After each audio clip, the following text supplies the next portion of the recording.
I know you've all been following along as we get closer and closer to launch day, which is now 1 month and 2 days away, and I cannot wait for it to get here. I'm getting excited, more excited by the day, and it just February 25th just can't get here soon enough. But in the meantime, I'm going to continue sharing just a behind the scenes look at the making of the book and what it was like for somebody who's never really done this before. Now, you've heard me say and post on social media many times before that I spent 26 years in sports journalism. So writing is in my DNA.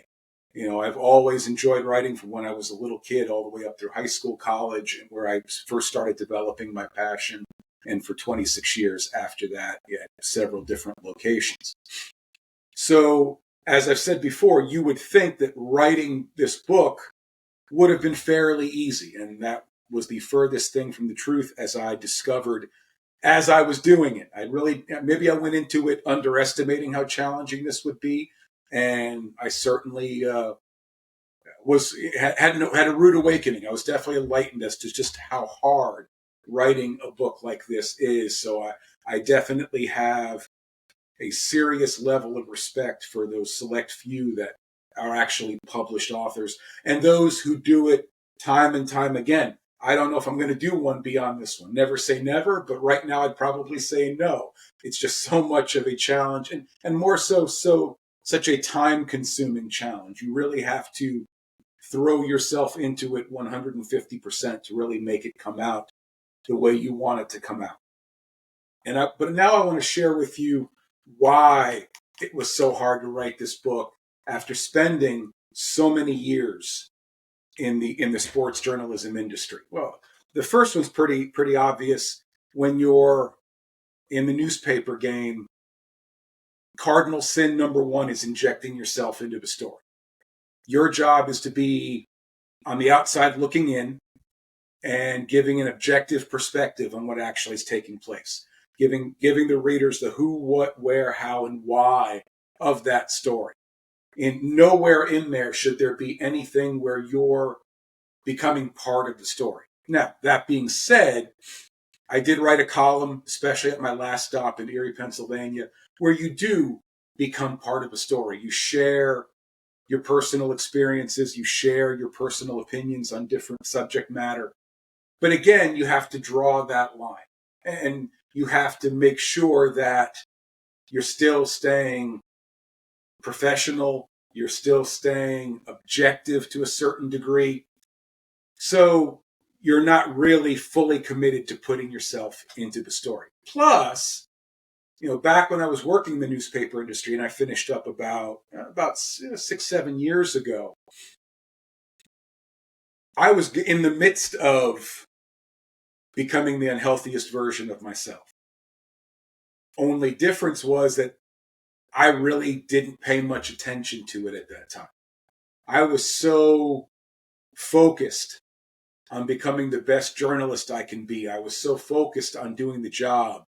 I was so focused on being the hardest worker in the room, on, not being beaten to a story. I was so incredibly focused on accomplishing those things that I just didn't see the direction I was going personally. It's the old adage, not seeing the forest from the trees.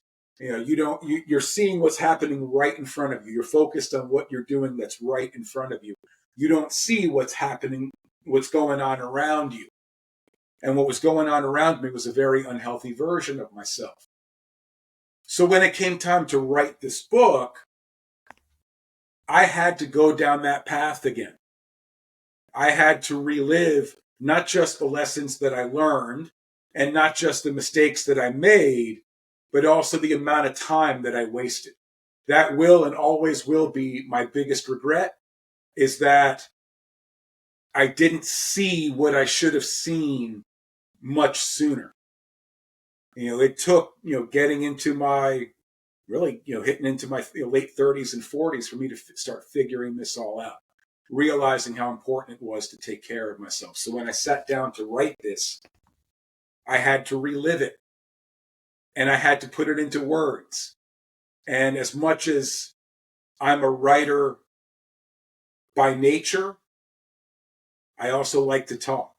And I think over the years, especially once I got into the health and fitness industry, I enjoyed talking more and more and writing less and less. So I almost became out of practice. It just seemed like I got out of practice when it came to writing.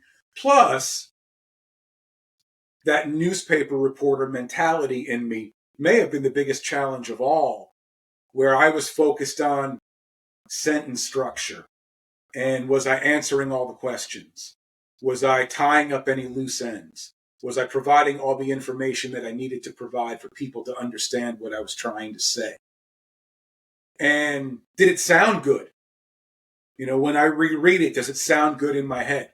When I read it out loud, does it sound good in my ears?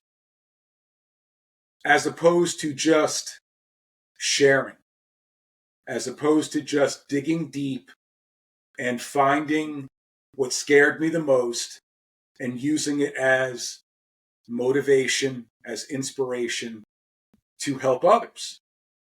That was the goal of this book all along with, obviously honoring my family, honoring my parents. So that there was the biggest challenge for me, because the writing that I had to do for this book over the past year or so was completely different than what I did for 26 years. If I were to go out right now and cover a sporting event, I could probably get right back into that mode and write a 500-word story in 10 minutes. But it would take me several days to write even one chapter. That's in large part why I decided to record myself. After trying to write and taking far too long to do it, the first 2 or 3 chapters, I decided to start recording myself to help get me through the process a little bit easier. But it was definitely a challenge early on when I realized that the writing I was doing, I had never really done before.